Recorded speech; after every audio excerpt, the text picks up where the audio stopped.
when I first saw the trailer, I was like, damn son, this looks like fun. A couple of weeks later, the developer sent me a review key, and of course, with the console release of Switch and PS4 arriving soon, which I'm thinking of doing a separate review on if anything's different or if anything's changed for it. So, at the minute I'm doing a review on the PC version.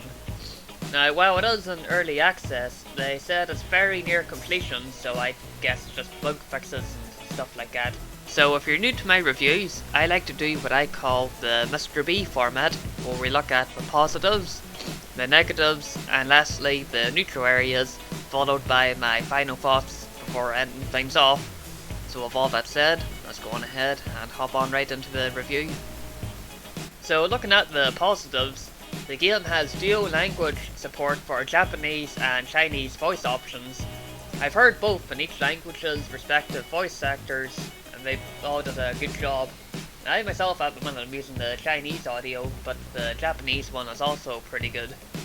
I suggest either looking up videos of the voice comparison, or maybe seeing it for yourself in game, but they did do a good job of voice acting.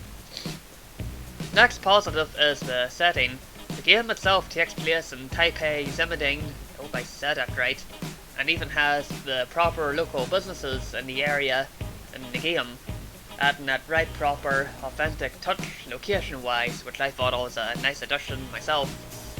The next positive here is the controls. I had thought the controls had been a wee bit tricky or gimmicky since this is the PC version you're seeing me play at the minute, but I was quite surprised that the controls were actually decent enough to get a hang on and being able to do all the combos and all that. I would imagine that the controls might be a wee bit easier on the console release, but they certainly did a good job with the PC controls. Just to add, I was using mouse and keyboard for this, so if I can do it, I'm sure anyone can, but they did a good job of it. And of course, the last positive I want to cover is the ability to replay levels. It's pretty much self-explanatory really, so once you complete said level, you can repeat it to mop up your collectibles or to get a good high score on it. So with the positives out of the way, I want to look at the negatives now. The main negative is the fact that the game is hard locked to 30 FPS. Now myself personally, I'm not really all that picky on things like frame rate or graphics, since my eyes aren't the best to begin with, so it's not really that much of an issue for me. But even then, I would still like the 60 FPS or higher just for the fighting moments, just to help fine tune that dodge attack, or land that combo. Now in saying that, the developers have stated that 60 FPS update should be arriving soon with some free DLC to compensate for that. And if 60 FPS addition does land, you can ignore this here negative point. The only other negative is that one of the collectibles, the Dragon Vein shards, you'll need the shards you see to progress through the game, and you can find them on your missions, but the only issue is that it doesn't actually show on your map where they are. It's only a quick pop-up message you see on your screen, just saying that there's a shard in the area. If they made it so a shard icon is on the map, or at least like a general area like how it works in Borderlands, where it highlights the general area where you find the thing, that would make finding them much less of an issue, I would say.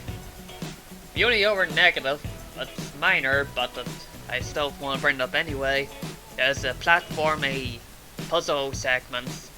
Since it is like an action game first, I think they should increase the timer limit to get the S ranking for the levels that have like the puzzles and platformers. Tied in with the FPS, you can probably see where I'm going with this, so I'll let you work it for yourselves, but that's pretty much about it for the negative areas now.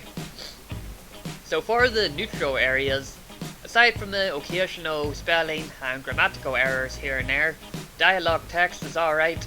The only other neutral area is the lack of a command prompt to talk to characters. Not a big issue, but it would be handy to have a command prompt for it. And aside from that, if there's anything big that's different on the console version, you can more or less apply this here review, bar FPS and controls, to the console release. And with all that said, thank you everyone for watching. And I'll see all you lovely people next time. Damn, son.